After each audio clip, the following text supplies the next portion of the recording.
तर नमस्कार मित्रांनो, मी तुमचा दोस्त शैलेश आणि स्वागत करतो तुमचं आजच्या माझ्या फायनान्शियल चॅनलमध्ये। तर आजच्या या व्हिडिओमध्ये आपण समजून घेणार आहोत क्रेडिट स्कोरविषयी संपूर्ण माहिती। तर जवळपास प्रत्येक व्यक्तीला आपल्या आयुष्यात कधी ना कधी बँकेशी काम पडत असते कर्ज घेण्याकरता। ते कारण मग कोणतेही असू शकते, ते कारण मग मुलांचे शिक्षण असू शकते आहे का, किंवा मुलांचं लग्न पण असू शकते, किंवा मग एखादी घरात कोणी बिमार पडलं, आजारी पडलं आणि त्याकरता औषध उपचार करण्यासाठी पैसा नाही, तर अशा परिस्थितीतसुद्धा वैद्यकीय उपचारकरता कर्ज घेऊ शकते। किंवा मग एखादी व्यक्ती पिकनिक मनवायला जात असेल आणि त्याला कर्जाची गरज असेल, पैशाची तंगी असेल, तर अशा परिस्थितीतसुद्धा तो व्यक्ती कर्ज घेऊ शकतो। किंवा मग एखादी प्रॉपर्टी विकत घ्यायची आहे तिला मेंटेन करण्यासाठी, तर अशा कंडिशनसुद्धा मध्ये कर्ज घेऊ शकते। किंवा मग एखादी छोटा मोठा व्यवसाय आहे आणि तो व्यवसाय सुरू करायचा आहे, किंवा मग तो व्यवसाय सुरू झालेला आहे आणि त्या व्यवसायाला वाढवायचा आहे, तर त्याकरतासुद्धा बँकेकडून लोन घेण्यासाठी आपल्याला बँकेत नेहमी जावं लागत असते कर्ज घेण्यासाठी। किंवा मग आपल्याला आपल्या एखादी स्वप्नातली कार असेल, किंवा मग छोटं मोठं एखादी घर असेल, फ्लॅट असेल, तर ते जर विकत घ्यायचं असेल आणि आपल्याकडे पुरेसा पैसा नसेल, तर अशा परिस्थितीमध्ये आपण बँकेकडे धाव घेत असतो, बँकेची मदत घेत असतो कर्ज घेण्यासाठी। तर काय होते की बँकेकडे जेव्हा आपण कर्जासाठी अर्ज करत असतो तेव्हा ते बँक तपासून पाहत असते की कर्ज घेण्यासाठी आलेला प्रत्येक ग्राहक हा कर्ज परतफेड करू शकतो की नाही। कारण बँक ही काही समाजसेवा करण्यासाठी बसलेली नाही, त्यांनाही त्यांची बँक चालवण्याकरता कर्मचाऱ्याचं वेतन आहे, सोबतच आणखी काही उपक्रम राबवित असतात, त्यांच्यासाठी त्यांना पैसा लागत असतो आणि ते सर्वसामान्य जनतेकडून ते पैसे वसूल करत असतात। तर बँकसुद्धा हे कर्ज देताना चेक करत असते की समोरच्या व्यक्ती खरंच कर्ज चुकवण्यास सक्षम आहे की नाही, आणि तेव्हा कुठं कर्ज मंजूर करत असतात। सर्वसाधारणपणे काय होते की जेव्हा एखादी व्यक्ती बँकेकडं अर्ज करतो कर्जासाठी, तेव्हा बँक त्या व्यक्तीच्या अर्जाचा परिपूर्ण तपासून विचार करत असते आणि कर्ज मंजूर करायचं की नामंजूर करायचं हे ठरवत असते सिबिल स्कोरवर। तर सिबिल स्कोर काय असते आणि क्रेडिट कार्ड काय असते, तर या संबंधीचा हा परिपूर्ण व्हिडिओ आज असणार आहे। तर बँक सहसा काय करतात, कर्ज घेताना जो व्यक्ती ग्राहक बँकेकडे येत असतो त्या व्यक्तीचा सर्वसाधारणपणे क्रेडिट स्कोर तपासून पाहिला जातो, आणि ज्या व्यक्तीचं क्रेडिट स्कोर चांगलं असेल त्या व्यक्तीला कर्ज मंजूर होत असते, आणि ज्या व्यक्तीचं क्रेडिट स्कोर हे कमी असते, मायनसमध्ये असते, डिफॉल्टर असते, अशा व्यक्तीला, अशा ग्राहकाला बँक अर्ज करत असताना कर्जाचा अर्ज नामंजूर करत असते। म्हणजे तुम्ही समजून जाल की जेवढा जास्तीत जास्त तुमचा क्रेडिट स्कोर असेल तेवढा तुमचा कर्जाचा अर्ज जो करत असतात तो अप्रूव्हल होण्याचे चान्सेस जास्त असते। मग यापैकी तुम्ही कोणत्याही कारणासाठी कर्ज घेऊ शकता। मुलाचे शिक्षण, लग्न, वैद्यकीय, पिकनिक, प्रॉपर्टी, व्यवसाय, घर किंवा गाडी विकत घेणे, याकरता मग कोणतीही कारण ते असू शकते। म्हणजे कोणताही ग्राहक बँकेमध्ये कर्ज घेत असताना, अर्ज करत असताना बँक हे तपासून पाहत असते की त्या व्यक्तीचा नेमका क्रेडिट स्कोर कसा आहे, आणि त्याच आधारात बँक किंवा कोणतीही इतर वित्तीय संस्था त्या व्यक्तीला कर्ज मंजूर किंवा नामंजूर करण्याचं ठरवत असते। तर क्रेडिट स्कोरचं महत्त्व आपण पाहतो म्हटलं तर कर्ज देत असताना क्रेडिट स्कोर चेक करत असते बँक, आणि ते चेक करत असताना बँक हे एवढे महत्त्वाचे मुद्दे लक्षात घेत असते की क्रेडिट स्कोरमुळे कोणाला किती कर्ज द्यायचं। कारण ज्या व्यक्तीचे क्रेडिट स्कोर जास्तीत जास्त असेल, म्हणजे चांगलं असेल, त्या व्यक्तीचा आर्थिक देवाणघेवाण ही चांगली समजली जाते आणि कर्जाची परतफेड करण्याचे चान्सेससुद्धा जास्त असते। तर अशा व्यक्तीला बँक कर्ज मंजूर करण्यासाठी विचार करत असते।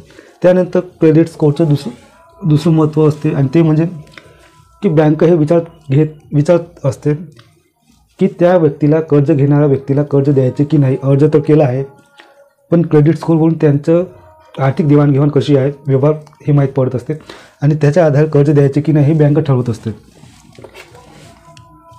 त्यानंतर तिसरा महत्त्वाचा मुद्दा म्हणजे बँक हे ठरवत असते की समोरून व्यक्ती आलेला आहे कर्ज घेण्यासाठी, तर त्याला कोणत्या व्याजदराने कर्ज द्यायचं।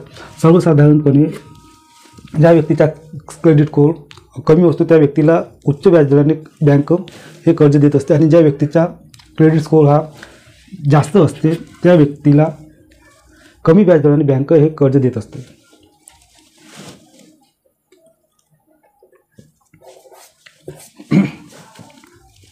त्यानंतर क्रेडिट स्कोरचं चौथं महत्त्व म्हणजे आणि ते म्हणजे बँक हे ठरवत असते की आपल्या ग्राहकाला आपण क्रेडिट कार्ड द्यायचे की नाही. क्रेडिट कार्ड म्हणजे एक प्रकारचं कर्ज असते जे 50 दिवसापर्यंत तुम्ही बँकेकडून क्रेडिट कार्डच्या रूपाने खर्च करत असतात आणि बिना व्याजाने 50 दिवसात तुम्ही ते परत करू शकता. त्याला एक प्रकारचं कर्ज म्हणतात, ते असते क्रेडिट कार्ड. त्यानंतर कर्ज देत असताना क्रेडिट स्कोर तर चेक करते, शिवाय यासुद्धा बँक पाहत असते की क्रेडिट कार्डची लिमिट त्या व्यक्तीकडे किती असायला पाहिजे. 50,000, 1,00,000, 2,00,000, 5,00,000. तर हे सर्व क्रेडिट स्कोरवर अवलंबून असते की समोरच्या व्यक्तीचा क्रेडिट स्कोर कसा आहे आणि त्या आधारे क्रेडिट कार्डाची लिमिट हे बँक ठरवत असते. तर हे जे महत्त्वाचे मुद्दे होते हे सर्व मुद्दे अवलंबून होते क्रेडिट स्कोरवरती आणि या आधारे बँक कर्ज देत असते, प्रोव्हाइड करत असते. तर तुमच्या मनातसुद्धा प्रश्न येत असेल, प्रश्न निर्माण होत असेल की क्रेडिट स्कोर काय असते, नाही का. त्यानंतर मग ते बनते कसं, क्रेडिट स्कोर बनत कसं असते आणि मग तुम्हाला जर स्वतःचा क्रेडिट स्कोर चेक करायचं असेल तर ते माहिती कसं होणार, कुठं चेक करायचं, तुमचा स्वतःचा क्रेडिट स्कोर किती आहे, नाही का, तो चेक कुठं करणार आपण. त्यानंतर जर मग आपल्याकडे क्रेडिट स्कोर कमी आहे तर मग कमी असेल तर अशा परिस्थितीमध्ये आपण स्वतःचा क्रेडिट स्कोर वाढवायचा कसा, नाही का. त्यानंतर मग पुढचा प्रश्न असू शकतो तुम्हाला की EMI म्हणजे इन्स्टॉलमेंटवर आपण जे उधारीत मोबाईल गाडी घेत असतो ते मोबाईल गाडी घेणे योग्य आहे की नाही, चांगलं आहे की वाईट आहे. त्यानंतर मग बँकेकडे जर आपण एखादी वेळा क्रेडिट कार्डचा अर्ज करतो आणि क्रेडिट कार्डसाठी अर्ज करत असताना आपण एकच क्रेडिट कार्डची मागणी करायला पाहिजे की एकापेक्षा जास्त 5-6, नाही का. तर असे प्रश्नसुद्धा तुमच्या मनात येत असतील. आणि मग पुढचा प्रश्न असाही येऊ शकते की क्रेडिट कार्डाची लिमिट हे किती आपण वापरायला पाहिजे, कारण की काय असते बँक आपल्याला आपल्या लायकीनुसार क्रेडिट कार्ड देत तर असते, पण क्रेडिट कार्डाची लिमिट समजा 1,00,000 रुपये, तर आपण किती क्रेडिट कार्डाची लिमिट ते वापरायला पाहिजे, आणायला पाहिजे. तर असे प्रश्न आणि असे यासारखे अनेक प्रश्न तुमच्या मनातसुद्धा निर्माण होऊ शकते. तर आजच्या या व्हिडिओमध्ये या अशा सर्व प्रश्नांची उत्तर मी देण्याचा प्रयत्न करणार आहोत. शेवटपर्यंत हा व्हिडिओ नक्की पहा. तर सर्वात आधी आपण समजून घेऊ की क्रेडिट स्कोर काय असते. तर क्रेडिट स्कोर म्हणजे तुमचा आजपर्यंतचा बँकेशी असणारा आर्थिक व्यवहार कसा आहे, म्हणजे तुम्ही जर बँकेकडून आजपर्यंत कर्ज घेतले आहे तर किती कर्ज घेतले आहे आणि ते कर्ज घेत असताना तुम्ही ते कर्ज पूर्णपणे चुकवले आहे की नाही, नाही का. एखादी कर्ज तुम्ही घेतले आणि ते कर्ज परत नाही करू शकले, म्हणजे डिफॉल्ट केले आहे का नाही, तर या आधारे तुम्हाला नाही का एक स्कोर दिला जातो, एक ज्याला आपण म्हणतो गुणतालिका क्रमांक देण्यात येतो आणि या क्रमांकाला आपण असं म्हणू शकतो की क्रेडिट स्कोर. म्हणजे जेव्हा आपण शाळेत पहिला, दुसरा, तिसरा येतो असं म्हणतो का नाही, तर या आपण अगदी त्याचप्रमाणे बँकेकडे कर्ज घेण्यासाठी आपण जेव्हा अर्ज करत असतो तर अर्जामध्ये बँकेमार्फत हे मुद्दे लक्षात घेतले जाते की एखाद्या व्यक्तीने किती कर्ज घेतले आहे, कर्ज पूर्णपणे चुकवले आहे की नाही, एखादी कर्ज डिफॉल्ट केली आहे की नाही, म्हणजे त्या व्यक्तीचा आर्थिक व्यवहार कसा राहिला आहे. कारण की काय असते की त्याच आधारे बँकेला त्या व्यक्तीला कर्ज प्रोव्हाइड करायचे असते, कर्ज द्यायचे असते. तर या आधारे एक स्कोर देण्यात येतो आणि त्या स्कोरला म्हणतो आपण क्रेडिट स्कोर. आणि हे जे क्रेडिट स्कोर आहे हे क्रेडिट स्कोर पुरवण्याचे काम करते CIC कंपनी. CIC कंपनी म्हणजे ज्याला आपण म्हणतो क्रेडिट इन्फॉर्मेशन कंपनी. तर ही कंपनी आहे क्रेडिट इन्फॉर्मेशन कंपनी, ही क्रेडिट स्कोर पुरवण्याचे काम करत असते बँकेला. तर आपण ही जी कंपनी आहे जी क्रेडिट स्कोर पुरवण्याचे काम करत असते, ज्याला आपण म्हणतो CIC म्हणजे क्रेडिट इन्फॉर्मेशन कंपनी. तर या कंपनीचं काम काय असते की प्रत्येक व्यक्तीच्या आर्थिक व्यवहारावर ही कंपनी देखरेख करत असते, CIC कंपनी. आणि त्या आर्थिक व्यवहाराची देखरेख रजिस्टरमध्ये किंवा ती त्यांच्या संगणकामध्ये माहिती संग्रहित करून ठेवत असते. आणि जेव्हा तुम्ही कधी मग बँकेकडे किंवा एखाद्या कोणत्याही अन्य कर्ज देणाऱ्या संस्थेकडे कर्ज घेण्यासाठी अर्ज देत असता तर ती संबंधित कर्ज देणारी बँक किंवा वित्तीय संस्था CIC कंपनी आहे जी क्रेडिट इन्फॉर्मेशन कंपनी आहे त्यांच्याकडे एक अहवाल पाठवतो आणि ते अहवालामार्फत कर्जासाठी जो व्यक्ती अर्ज देत असतो त्या व्यक्तीचा संपूर्ण बायोडाटा, म्हणजे ज्याला आपण म्हणतो क्रेडिट स्कोरची पूर्ण लिस्ट मागत असते, तपासणी मागत असते, ज्याला आपण काय म्हणू शकतो अहवाल. हां, तर क्रेडिट स्कोरचा आजपर्यंतचा अहवाल संबंधित बँक त्या व्यक्तीशी मागू शकते. आणि ही CIC कंपनी काय करते तर बँकेकडे येणारं जे कर्ज घेणारा प्रत्येक व्यक्तीचा जो अहवाल आहे, क्रेडिट स्कोरचा अहवाल आहे, कर्जासंबंधित त्या व्यक्तीची देवाणघेवाण म्हणजे आर्थिक व्यवहार कसे आहे, तो संपूर्ण अहवाल ती CIC कंपनी बँकेला देत असते आणि ती बँक त्या अहवालाच्या आधारे, क्रेडिट स्कोरच्या आधारे हे ठरवत असते की त्या व्यक्तीला कर्ज द्यायचे की नाही, मंजूर करायचे कर्ज की नाही. तर हे काम असते CIC कंपनीचं, क्रेडिट इन्फॉर्मेशन कंपनीचं. आणि हे जे कंपनी असते CIC कंपनी, त्याला गव्हर्नमेंटकडनं मान्यता प्राप्त असते. तर आपल्या भारतातील एक कंपनी आहे, त्या कंपनीचं नाव आहे सिबिल. त्या कंपनीचं नाव काय? सिबिल. तर काही लोकांच्या मनात असा प्रश्न असू शकतो की मग सिबिल स्कोर आणि क्रेडिट स्कोर हा एकच आहे की वेगवेगळा आहे. तर मी तुमच्या मनातला संभ्रम थोडासा दूर करण्याचा प्रयत्न करतो की सिबिल आणि क्रेडिट स्कोर हे थोडे वेगळे वेगळे आहे. सिबिल म्हणजे काय आहे की बँकेकडे जो व्यक्ती कर्ज घेतो, जो ग्राहक कर्ज घेण्यासाठी अर्ज करत असतो, तर त्या अर्जात संबंधित संपूर्ण अहवाल, त्या व्यक्तीच्या आर्थिक व्यवहाराची देवाणघेवाण कशी आहे या संबंधीचा संपूर्ण अहवाल ही CIC कंपनी तपासून पाहत असते आणि त्या कंपनी त्या संबंधित बँकेला किंवा कर्ज देणाऱ्या संस्थेला प्रोव्हाइड करत असते. आणि त्या कंपनीला म्हणतो आपण CIC म्हणजे क्रेडिट इन्फॉर्मेशन कंपनी. आणि ही कंपनी आहे सिबिल. तर सिबिल काय? ही कंपनी फक्त आर्थिक देवाणघेवाण जो हे आहे अहवाल आहे तो पाठवत असतो बँकेला. म्हणजे सिबिल नसून फक्त सिबिल क्रेडिट स्कोर पुरवण्याचे काम करत असते. तर हे झालं सिबिल संबंधित. आता क्रेडिट स्कोर काय असते? तर क्रेडिट स्कोर म्हणजे की आजपर्यंत व्यक्तीने किती कर्ज घेतली, त्या कर्जाशी संबंधित आर्थिक व्यवहार कसा राहिला, एखाद्या व्यक्तीने किती कर्ज घेतली किंवा मग कर्ज घेत असताना त्या व्यक्तीचा व्यवहार कसा राहिला, कर्ज घेतले तर ते किती कालावधीनंतर त्या व्यक्तीने ते कर्ज परतफेड केले की अपूर्ण डिफॉल्टर केले. तर या संबंधित सर्व जो डाटा असते त्या डाटा म्हणजे त्या माहितीच्या आधारे एक क्रेडिट स्कोर दिला जातो. म्हणजे एक स्कोर दिला जातो, गुणतालिका दिला जाते आणि त्यालाच आपण म्हणतो क्रेडिट स्कोर. म्हणजे ज्या व्यक्तीचा क्रेडिट स्कोर जास्तीत जास्त आहे अशा व्यक्तीला कर्ज मंजूर होण्याचे चान्सेस जास्त असतात. तर हे जे क्रेडिट स्कोर आहे हे सर्वसाधारणपणे 300 ते 900 पर्यंत असते. 300 पासून 900 पर्यंत. म्हणजे समजा एखाद्या व्यक्तीचा स्कोर 300 ते 525 नाही का, 300 ते 525 जर या दरम्यान जर असला एखाद्या व्यक्तीचा क्रेडिट स्कोर, तर तो असं समजला जातो की खूप खराब आहे. म्हणजे बँकेकडे आपण जेव्हा कर्जासाठी अर्ज करत असतो तर बँकेमार्फत कर्जाचा अर्ज नामंजूर होण्याचं सर्वात मोठं कारण असू शकतं आणि ते म्हणजे क्रेडिट स्कोर खूप कमी आहे, म्हणजे खूप खराब आहे. त्यानंतर समजा तुमचा क्रेडिट स्कोर हा 525 ते 600 या दरम्यान जर असेल तर तो सर्वसाधारण समजला जातो. सर्वसाधारण म्हणजे नॉर्मल नाही का. आणि समजा तुमचा 600पेक्षा जास्त आणि 700पेक्षा कमीच हा क्रेडिट स्कोर असेल, म्हणजे 600 ते 700 या दरम्यान जर तुमचा क्रेडिट स्कोर असेल तर हा चांगला क्रेडिट स्कोर मानला जातो. पण यापेक्षा जास्त जर तुमचा 700पेक्षाही जास्त आणि 750 म्हणजे 700 ते 750 जर एवढा तुमचा क्रेडिट स्कोर असेल तर हा क्रेडिट स्कोर खूप चांगला समजला जातो. आणि कोणतेही कर्ज घेत असताना 100% चान्स असते की या 700 ते 750पैकी जो सिबिल असणाऱ्या व्यक्तीचा ग्राहकाचा कर्जाचा अर्ज आहे त्यांना पहिलीपासून बँकेमार्फत दिली जाते.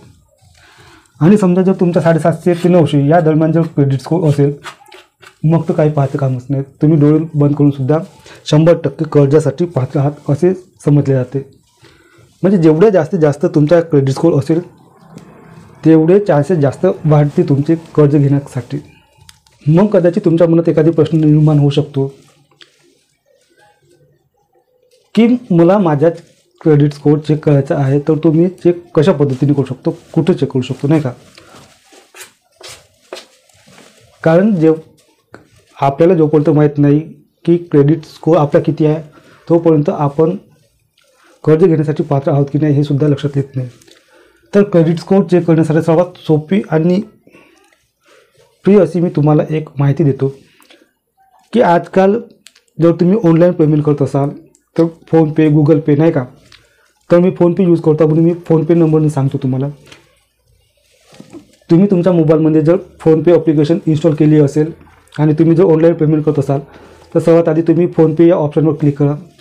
क्लिक केल्यानंतर तुम्ही जेव्हा मग फोनपे हा उघडता तेव्हा तुम्हाला काही ऑप्शन येते नाही का, जसे काही ट्रॅव्हल, इन्शुरन्स, विमा, SIP, म्युच्युअल फंड, इन्व्हेस्टमेंट नाही का. तर त्यापैकी एक ऑप्शन येते आणि ते म्हणजे लोन. तर लोन या ॲप्लिकेशनवरती तुम्ही स्पर्श करा, टच करा. आणि लोन या ॲप्लिकेशनवरती स्पर्श करून ओपन केल्यानंतर तुम्हाला तिथे एक ऑप्शन येते, तो म्हणजे चेक सिबिल स्कोर नाही का. सर्वात आधी तुम्ही फोनपे ॲप्लिकेशन ओपन करा. त्यानंतर तुम्हाला खाली आल्यानंतर तुम्हाला इन्शुरन्स, विमा, SIP, म्युच्युअल फंड, इन्व्हेस्टमेंट असे काही ऑप्शन येतात.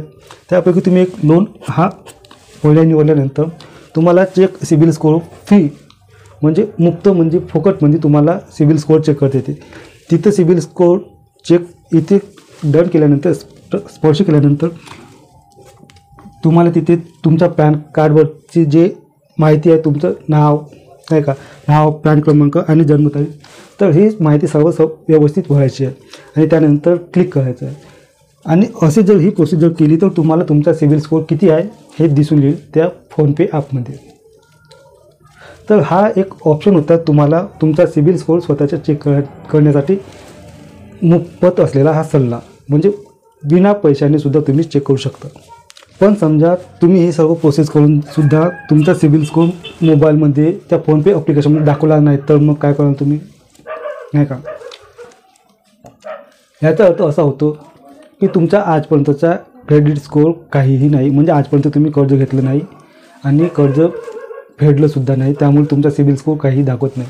मग अशा वेळेस तुम्ही काय करू शकता, सर्वात आधी तुम्हाला मग सिबिल स्कोर हा बनवावा लागेल, तयार करावा लागेल. आणि तो वाढचा कसा आपण ते समोर स्टेप बाय स्टेप व्हिडिओमध्ये पाहणार आहोत. तर सर्वात आधी तुम्हाला एक काम करावं लागेल, सिबिल स्कोर क्रेडिट स्कोर सुरू करण्यासाठी तुम्हाला बँकेत जावं लागेल. आणि बँकेत जेव्हा तुमच्याकडे 50,000 1,00,000 असतील तर त्या 50,000 किंवा 1,00,000वरती FD करावं लागेल, म्हणजे ज्याला आपण म्हणतो फिक्स डिपॉझिट. तर तुमच्याकडे 50,000 असतील किंवा मग 20,000, 30,000, 50,000, मी 50,000 खूप जास्त सांगितले, कदाचित तुम्ही ग्रामीण भागातील असेल तर तुम्ही 20,000वर सुद्धा FD करू शकता. आणि FD केल्यानंतर काय होते, ते तुमचे राहते मग फिक्स डिपॉझिट, म्हणजे ठराविक कालावधीसाठी ते तुम्ही पैसे काढू शकत नाही. तर त्या FDच्या विरोधात तुम्ही मग अर्ज देऊन एका बँकेकडून क्रेडिट कार्डसाठी अप्लाय करू शकता, अर्ज करू शकता. आता एक प्रश्न असाही असू शकतो लोकांच्या मनात की जे आपण फिक्स डिपॉझिट बँकेला करत असतो 50,000 किंवा 1,00,000, आपण 50,000 पकडू, तर त्या 50,000वरती आपली जी फिक्स डिपॉझिट आहे ते फिक्स असते ठराविक कालावधीसाठी, 7 वर्षासाठी, 9 वर्षासाठी, 5 वर्षासाठी नाही का. तर जोपर्यंत त्या फिक्स डिपॉझिट म्हणजे FDचा कार्यकाल संपूर्ण होत नाही तोपर्यंत आपण ते पैसे काढू शकत नाही. तर अशा परिस्थितीमध्ये आपल्याला नाही का बँकेकडे आपण जर समजा क्रेडिट कार्डसाठी अप्लाय केला, अर्ज केला, तर ते पटकन मंजूर होण्याचे चान्सेस जास्त असते. कारण की आपली जी FD आहे ती बँकेकडे घाण असते आणि त्या बदल्यात ते कर्ज देत असते. तर आपण जर सर्वसाधारणपणे 50,000 रुपयाची FD काढली नाही का, तर बँक सर्वसाधारणपणे 20 किंवा मग 30,000पर्यंत लिमिट असलेले क्रेडिट कार्ड आपल्याला देऊ शकते. याने काय फायदा होईल तुमचा जे 50,000 रुपये घरी पडून राहायचे त्याबदले तुम्ही ते FD करता आणि बँकेकडून FDवर तुम्ही व्याजसुद्धा कमवता. आणि दुसरा फायदा म्हणजे की तुम्हाला जर क्रेडिट कार्ड पाहिजे असेल बिना व्याजाने कर्ज, म्हणजे क्रेडिट कार्डसाठी तुम्ही अप्लाय करता आणि बँकेकडून 50-52 दिवसासाठी तुम्हाला बिनव्याजाने कर्ज दिले जाते क्रेडिट कार्डच्या माध्यमातून नाही का. म्हणजे अशा पद्धतीने तुम्ही क्रेडिट हिस्ट्री नसेल तुमचा क्रेडिट स्कोर काहीही नसेल तर तुम्ही सर्वात आधी मग 50,000ची FD करू शकता. त्या FDवर एखादी मग क्रेडिट कार्डसाठी अप्लाय करू शकता आणि तुम्ही त्या क्रेडिट स्कोरच्या माध्यमातून तुमचा जसे जसे तुम्ही पैसे खर्च करत जाल, शॉपिंग करत जाल, देवाणघेवाण करत जाल आणि परत परत ते क्रेडिट कार्डाची तुम्ही जे थकबाकी आहे ते पेड करत जाल, म्हणजे तुमचे इथे इतिहास जमा होईल, तुमची इथे देवाणघेवाण आर्थिक व्यवहार चालू होईल आणि इथपासून तुमचा सुरू होईल क्रेडिट स्कोर तयार होण्यासाठी. तर अशा पद्धतीने सुद्धा तुम्ही तुमचा क्रेडिट स्कोर तयार करू शकता.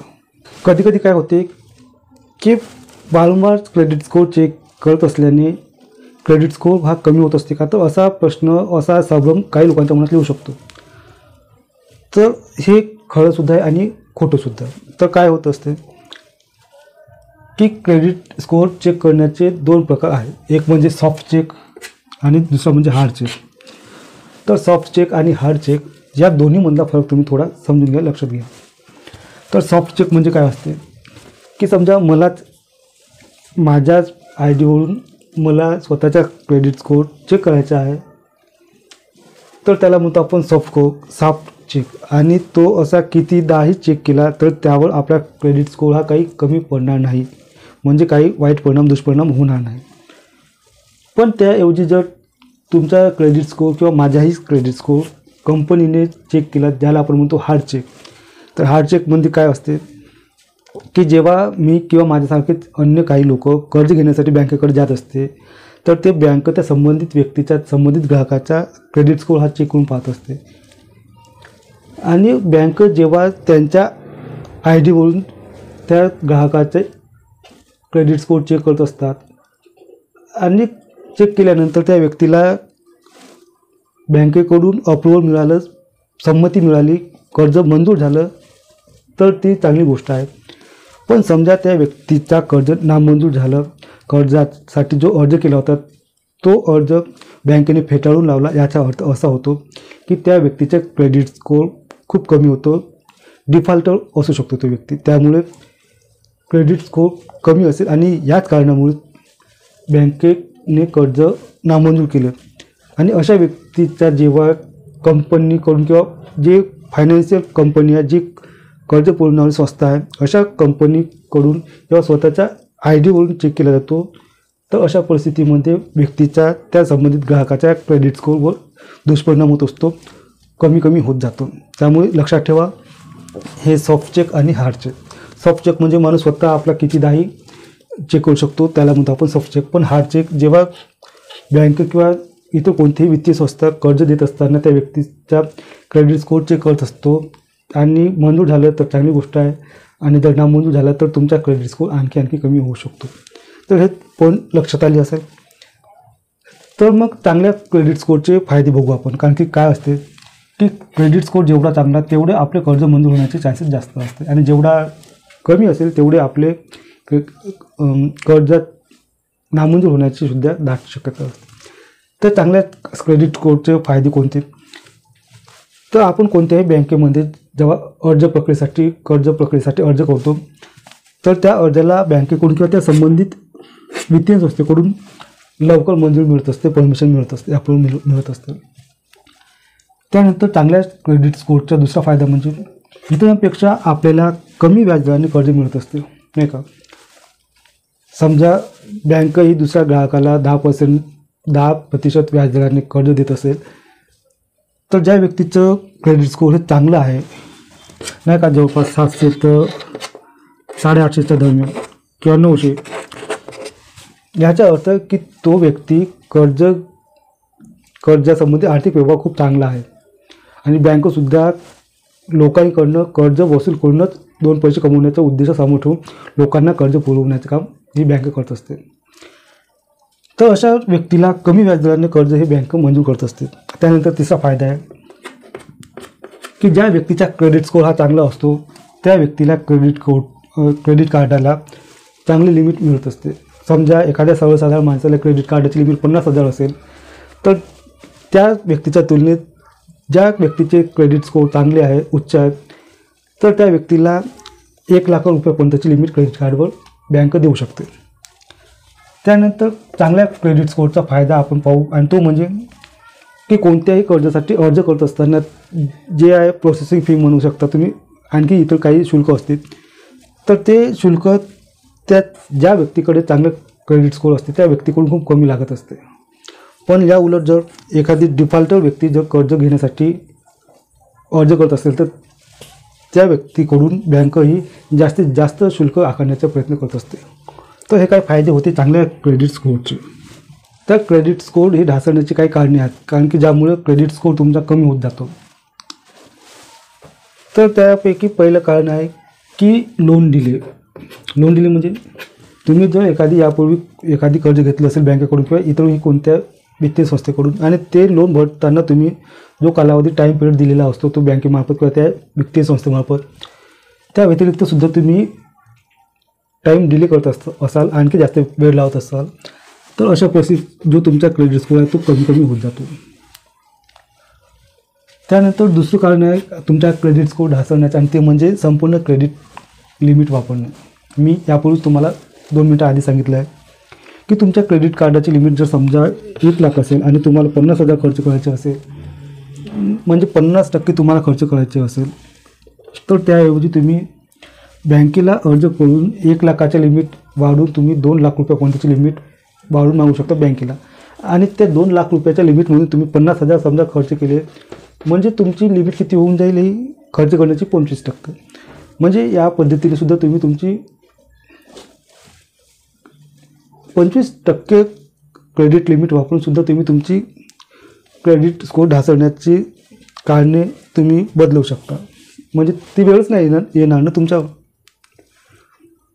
त्यानंतर तिसरं कारण आहे, आणि ते म्हणजे एक वेगवेगळे मल्टिपल लोनसाठी अप्लाय करणे.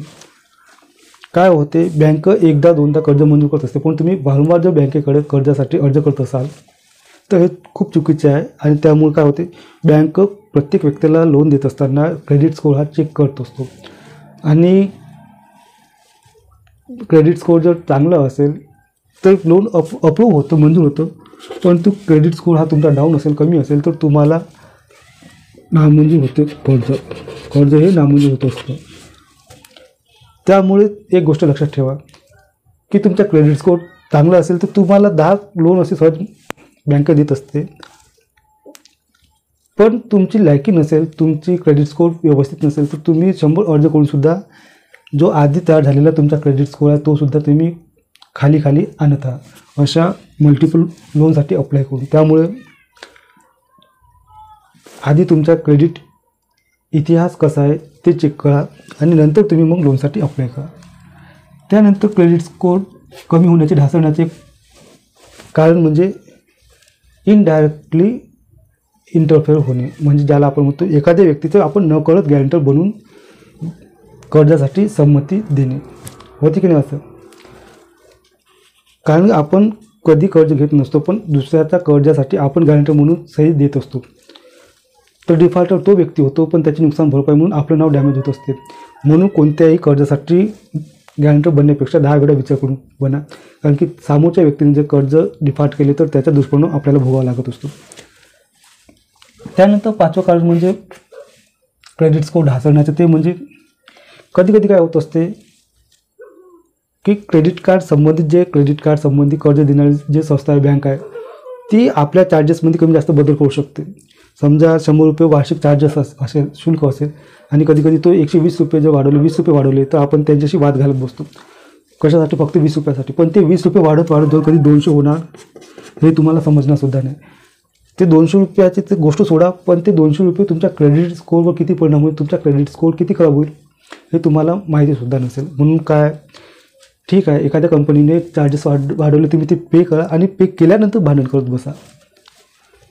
समजलं? तर मग आता आपण पुढचा मुद्दा पाहतो, म्हणजे की क्रेडिट स्कोअर कमी झालेला आहे तर तो आपला सुधारायचा कसा. कारण की कर्जासाठी सर्वात आवश्यक असतो तो म्हणजे आपला क्रेडिट स्कोअर. तर सर्वात आधी तुम्ही काय करू शकता, तुमचा क्रेडिट इतिहास असेल तर ठीक आहे, नसेल तर मग 50-1 लाखाची FD करा. त्या FDवरती तुम्ही एखादी क्रेडिट कार्डसाठी अप्लाय करा आणि खर्च करत बसा, शॉपिंग करत बसा. 50 दिवसाचे तुम्हाला बिन व्याजानं तुम्हाला कर्ज देत असते बँक क्रेडिट कार्डच्या माध्यमातून. शॉपिंग करत राहा, खर्च करत राहा, आणि वेळेवर म्हणजे 50 दिवसाच्या आतमध्ये तुम्ही पेमेंट करत राहा. ज्याने काय होईल, तुमच्या एक कर्जाचा इतिहास तयार होत राहील, आणि तुमचा क्रेडिट स्कोअर 5 महिन्याने 6 महिन्याने थोडा इम्प्रूव्ह होत राहील, आणि तुमचा क्रेडिट स्कोअर सुधारता येईल. त्यानंतर दुसरा आहे फुल पेमेंट, म्हणजे तुम्ही एखादी क्रेडिट कार्ड बँकेमार्फत उचललं आणि 50,000 रुपये तुम्ही खर्च केले, तर बँक तुम्हाला 2 ऑप्शन देत असते. एक म्हणजे मिनिमम पेमेंट आणि एक म्हणजे ऑल पेमेंट. तुम्ही 50,000 जर खर्च केले तर बँक तुम्हाला असे म्हणू शकते की तुम्ही 50,000 ह्याचं जे लोन आहे, कर्ज घेतलं आहे, तुम्ही शॉपिंग केलेली आहे, तर ते 50,000च्या ऐवजी तुम्ही 20,000 10,000 सुद्धा भरू शकता कमीत कमी.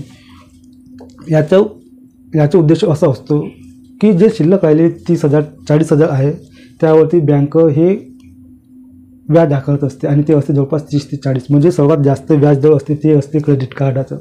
हे गोष्ट लक्षात ठेवा. त्यामुळे काय होते की तुमचे जे 50,000 आहेत ते कधीच 1 लाख 2 लाख बनेल येणाऱ्या 1-1.5 वर्षात ते तुम्हाला समजणारसुद्धा नाही आणि तुम्हाला नाईलाजाने ते क्रेडिट कार्ड बंद करावं लागेल. डिफॉल्टर होऊ शकता तुम्ही. त्यामुळे क्रेडिट लिमिट तुमची मिनिमम ठेवा आणि फुल पेमेंट करण्याचा प्रयत्न करा कोणत्याही क्रेडिट कार्डाचा. त्यानंतर क्रेडिट स्कोअर सुधारण्याचं तिसरं कारण म्हणजे की कोणत्याही क्रेडिट कार्ड देणाऱ्या बँकेने वित्तीय संस्थेने चार्जेस वाढवले म्हणून भांडण करत बसायचं नाही. 20 रुपये वाढवले 30 रुपये वाढवले ठीक आहे, आधी पे करून टाका आणि मग त्या कंपनीशी भांडत बसा, त्या कंपनीला कोर्टात खेचा. तर हे जे काही सविस्तर माहिती होती होती आपली क्रेडिट स्कोअर संबंधी. कारण प्रत्येक व्यक्तीला जीवनात आपल्या घर घेण्यासाठी, गाडी घेण्यासाठी, पिकनिक, लग्न, समारंभ, शिक्षणासाठी कर्जाची गरज भासत असते आणि कर्ज घेण्यासाठी आपल्याला सर्वात पहिले आठवत असते ते म्हणजे बँक. आणि बँकसुद्धा कर्ज देणाऱ्या व्यक्तीला त्या क्रेडिट स्कोअरच्या आधारेच कर्ज मंजूर किंवा नामंजूर करत असते.